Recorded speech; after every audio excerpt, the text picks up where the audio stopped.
Suk was the youngest CEO in his company's history, a brilliant Korean businessman in his early 30s. He had built his reputation on being sharp, disciplined, and always in control. His staff admired him from a distance. He was handsome with an intimidating aura, the type of man who never made mistakes. Akio, on the other hand, was new in the company. A 25-year-old Kenyan woman with quiet determination, she worked as a junior staff in administration. She wasn't the type to be noticed in big meetings. Her role was simple: managing files, handling logistics, and making sure things ran smoothly behind the scenes. But something about her warmth and calm energy often caught Suk's attention, though he never allowed himself to linger on the thought. Until one night, the company held a grand dinner party after closing a huge deal. Champagne flowed freely, laughter filled the room, and for once, Suk let go of his rigid composure. His team had never seen him drink as much as he did that night. He loosened his tie, smiled more than usual, and his normally sharp eyes softened. When Akio came forward to refill his glass, their eyes met. She bowed politely, but her genuine smile made him pause. Something about her presence felt grounding in the whirlwind of noise around him. Without realizing how much the alcohol had clouded his judgment, he suddenly blurted out, "Akio, marry me." The words hung in the air. The room fell silent. Some staff chuckled nervously, thinking it was a joke. But Suk stood, swaying slightly, and reached for her hand with surprising earnestness. You're different," he slurred softly, his eyes locking on hers. "Not like anyone else here. I could spend my life with you." Akio's heart raced. She froze, unsure whether to laugh, refuse, or feel flattered. She knew he was drunk, and yet, the sincerity in his tone made her cheeks burn. She gently withdrew her hand and whispered, "Sir, you've had too much to drink. Let's sit down." The following morning, Suk woke up with a pounding headache and fragments of memories. The word marry echoed in his mind, and panic shot through him. Did he really propose to Akio? When he arrived at the office, his staff avoided his eyes with suppressed smirks. And there was Akio, head down, typing furiously, pretending nothing had happened. But when their eyes met, her lips curved into the faintest smile. Suk felt both embarrassment and a strange pull in his chest. He wanted to dismiss it as a drunken mistake, yet something told him the alcohol had only loosened what he had buried deep inside. For the first time, the flawless CEO found himself wondering if his unguarded words had revealed a truth he wasn't ready to admit. That maybe, just maybe, his heart had chosen Akio all along. For days after the drunken proposal, the office buzzed with whispers. Akio kept her head down, working diligently as if nothing had happened. But every time Suk passed by her desk, he felt his chest tighten. Finally, unable to stand the silence, he called her into his office. She walked in, calm but cautious. "Yes, sir?"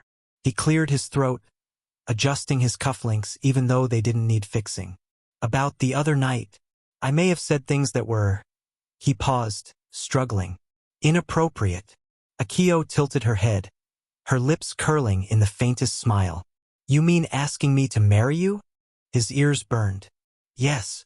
There was a moment of silence. She watched him carefully, then said softly, "It's fine, Mr. You were drunk." Something about the way she said it, so forgiving yet distant, made him feel worse.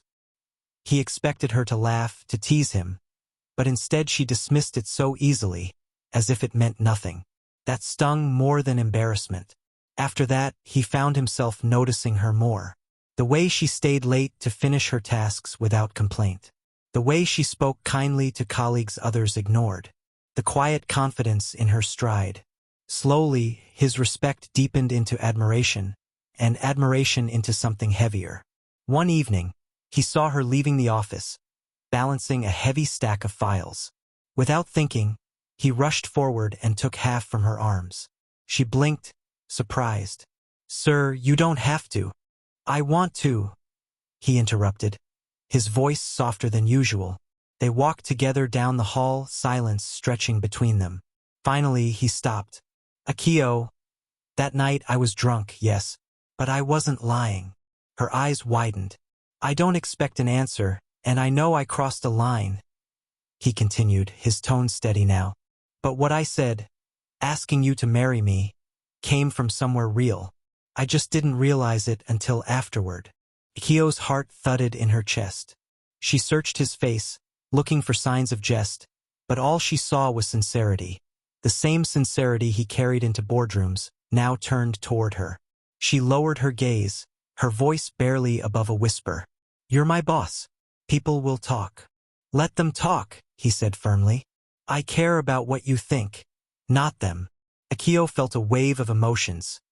Fear, disbelief, and something dangerously close to hope. That night, when she reached home, she couldn't stop replaying his words. For the first time, the image of the untouchable CEO in her mind cracked, revealing a man who was vulnerable, earnest, and maybe even hers. The wedding was unlike anything either of them had imagined. Suk's family in Seoul had been cautious at first. His parents worried about tradition, about the whispers that their son, a respected CEO, was marrying a foreign junior staff. But when they met Akio, her warm laughter, her humility, the way she looked at their son with genuine love, their doubts softened. On the other side, Akio's family flew in from Nairobi. Her mother, strong and graceful, embraced Suk the moment they met. Her father, reserved but kind, studied the young CEO carefully before placing a hand on his shoulder. You've chosen our daughter, he said with quiet authority. Now protect her as we have. The wedding itself was a blend of two worlds. In the morning, they honored Korean tradition. Suk in a hanbok, bowing with Akio before his parents. Later, they celebrated with a Kenyan twist, drums, dancing, and vibrant colors that lit up the hall. Guests marveled at how seamlessly the two cultures wove together. Afterward, when the noise had faded and they were finally alone, Akio leaned her head on his shoulder. Do you realize? She whispered, smiling. You first asked me to marry you when you were drunk? Suk laughed softly, pulling her closer. I remember. But tonight, I'm the most sober man in the world. And still, I'd choose you again. Their marriage wasn't without challenges. There were nights of miscommunication, moments when cultural differences led to misunderstandings. There were whispers from competitors who claimed Suk had lost focus. There were days when Akio struggled with the pressure of being the CEO's wife, while still finding her own identity. But through it all, they held onto each other. He learned to listen, truly listen, to her dreams beyond the company. She learned to stand by him when business storms threatened his confidence. They balanced each other, his discipline with her warmth, his determination with her resilience. Years later, on a quiet evening in their home, Suk watched Akio playing on the floor with their little daughter, her laughter filling the room. His chest swelled with gratitude as he remembered the night of the drunken proposal, the shame, the laughter, the gossip, and he realized it had been the beginning of everything that mattered. Thank you, he whispered softly, almost to himself. Akio looked up, smiling. For what? For saying yes, he replied, his voice steady with emotion. She stood, walked to him, and kissed him gently. Always.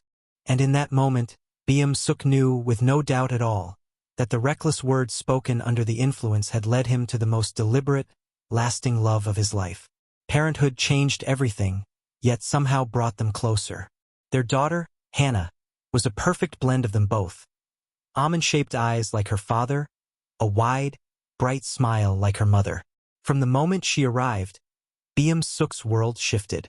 The man who once stayed at the office until midnight now rushed home just to hold his baby before bedtime. Akio would sometimes tease him. The great CEO, afraid of changing diapers? He would chuckle, carefully cradling Hannah in his arms. I can negotiate billion-dollar contracts, but this little one terrifies me.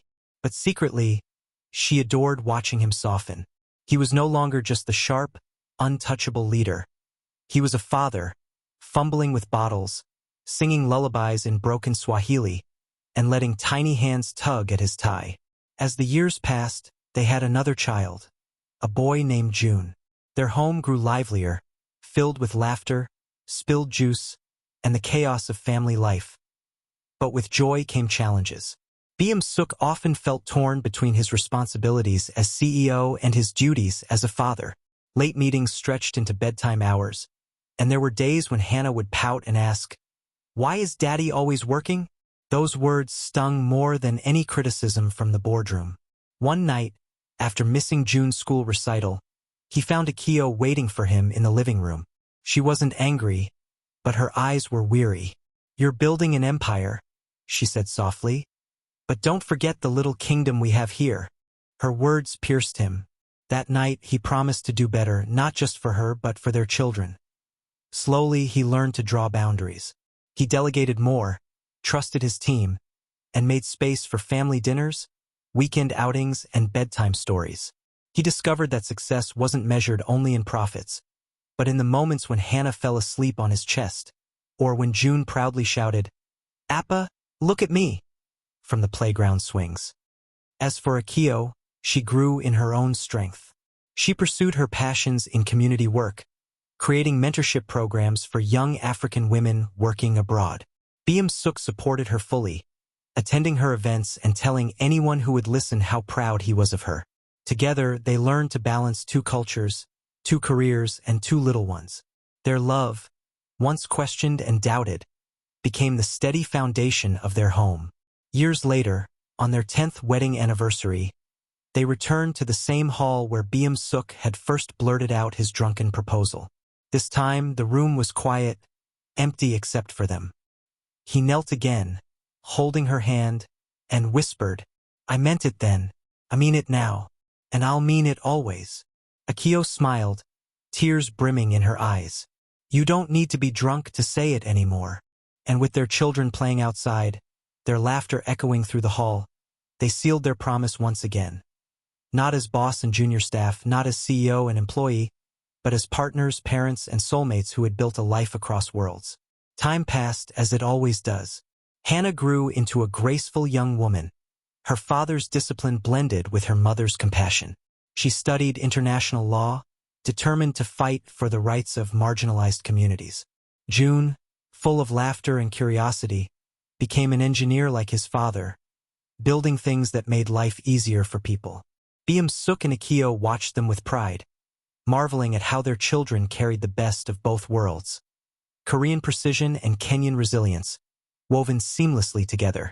By the time their children left home, the once busy house grew quiet. The walls that had echoed with giggles and cries now stood still. At first, the silence felt heavy, but gradually it became a soft comfort. One evening, as they sat together on the veranda of their countryside home outside Seoul, the sun dipped low, painting the sky in warm hues. Akio leaned against Suk's shoulder, her hair now streaked with silver. "Do you remember?" she whispered. "The night you proposed to me in front of everyone, drunk and shameless?" He laughed, the sound still boyish despite the lines on his face. "How could I forget? It was the worst and best moment of my life. And you've never regretted it?" she teased, her eyes sparkling. He turned to her, taking her hand in his weathered palms. "Not once. That foolish, reckless proposal was the smartest thing I ever did." They sat in silence for a moment, listening to the crickets and the rustle of trees. Then, with a soft smile, Akio said, "We built something beautiful, didn't we?" Suk nodded, his eyes misty. "A life, family, a love story people said would never last." He kissed her hand gently. "And yet, here we are." As night fell, their children arrived for a surprise visit, grandchildren rushing into their arms with squeals of delight. Hannah's little girl tugged at Suk's sleeve. "Grandpa, tell us how you asked Grandma to marry you." He chuckled, glancing at Akio, who rolled her eyes playfully. He began, lifting the child onto his lap. "It's a story that starts with too much champagne and ends with forever." The children laughed, the adults smiled, and in that moment, surrounded by family, Suk and Akio knew their journey had come full circle. A reckless confession had blossomed into a lifetime of love, trials, victories, and a legacy that would live long after them. And as they held hands under the starlit sky, they realized something simple yet profound. True love doesn't always begin perfectly. Sometimes it begins clumsily, unexpectedly, even drunkenly. But when it's real, it endures through decades, across cultures, and into eternity. Years later, when the house was quiet again and their grandchildren only visited on weekends, Suk and Akio often found themselves sitting together by the window, sipping tea. They didn't need many words. Silence between them was full, not empty. One evening, as rain tapped gently against the glass, Akio spoke softly. You know, if you hadn't been drunk that night, maybe none of this would have happened. Suk chuckled, setting his cup down. Or maybe I needed the courage of wine to say what my heart had been hiding all along. She smiled, her eyes carrying the weight of years. Funny how love works. It doesn't always arrive gracefully. Sometimes it stumbles in, clumsy and loud, demanding to be seen. He reached for her hand, their fingers fitting together the way they always had. We stumbled into forever, he whispered. Their love, they realized, was not the polished kind found in fairy tales. It was tested by distance, sharpened by whispers, strengthened by sacrifice. It had weathered storms of doubt, boardroom battles, cultural gaps, and the daily chaos of raising children. Yet through it all, they had chosen, again and again, to hold on. Now, with silver hair and slower steps, they could look back without fear of loss. Their story was etched in the laughter of their children, in the eyes of their grandchildren, in the quiet peace of two hearts that had once dared to defy the odds. Akio leaned closer, resting her head against his shoulder. If I had to live it all again, she murmured. The gossip, the struggles, the fights, I'd still choose you. Suk kissed her temple gently, his voice low and steady. And I'd still get drunk, just to find the courage to ask you. Outside, the rain fell steadily, washing the world clean. Inside, two souls sat in the warmth of a love that had begun recklessly but endured beautifully. A love that had grown not in perfection, but in persistence. And as their eyes closed in the comfort of each other's presence, they knew their story wasn't just about how it started. It was about how it lasted. Forever, when Hannah and June grew older, long after their parents' hair had turned silver, they often found themselves telling stories about Suk and Akio. At family gatherings, when their own children asked, "How did Grandma and Grandpa fall in love?" Hannah would smile knowingly. "They'll tell you it started with a drunken proposal," she'd say, her voice full of fond amusement. But really, it started with courage, messy, imperfect courage. June would add, "They weren't perfect people. Dad worked too much, Mom worried too much, but they kept choosing each other. That's what made it last." The siblings had grown up seeing love not as a flawless fairy tale, but as something built brick by brick, day by day. They remembered their father rushing home from meetings just to catch bedtime. They remembered their mother's laughter in the kitchen, her patience during storms, her steady hand guiding them. They remembered arguments softened by apologies, challenges met with teamwork, and quiet nights where their parents simply sat together in peace. When their parents passed on, within a few years of each other, Hannah and June found old letters tucked away in a wooden box. Some were written during business trips, some during moments of doubt, and others during anniversaries. In every letter, no matter how brief, one phrase always appeared: "I choose you," again and again. Reading those words, Hannah and June finally understood the legacy their parents had left behind. Not just a family, not just a company, but the lesson that real love wasn't about how it began. It was about how it endured. And as they folded the letters carefully, passing them on to their own children, they whispered the truth they had lived. Your grandparents taught us that love doesn't need to be perfect. It just needs to be chosen every single day. Over the years, the family gatherings became a tradition. Every summer, Hannah and June would bring their families back to the countryside home where their parents had once lived. The veranda, the garden, the quiet paths, they all carried echoes of Suk and Akio's laughter. One evening, As the grandchildren played in the yard, Hannah sat with her brother under the same old tree their father used to rest beneath. The air was filled with the smell of grilled food and the sound of children's voices. "You know," Hannah said, watching her daughter chase fireflies, "sometimes I wonder if Mom and Dad ever realized how much they were teaching us just by loving each other." June nodded thoughtfully. "They probably didn't. They just lived. But we saw it all. Their patience, their fights, their forgiveness." He smiled faintly. "It's strange. People always say love is a feeling. But what they showed us is that love is a choice. 1,000 little choices." They sat in silence for a moment, both remembering the sight of their parents in old age. Sitting side by side, hands intertwined, as if they were still the young CEO and the junior staff who had once defied the world. Later that night, when the family gathered around the dinner table, Hannah raised her glass. Her voice trembled slightly as she spoke. "To Mom and Dad, for teaching us that love doesn't have to start perfectly, but it can end beautifully.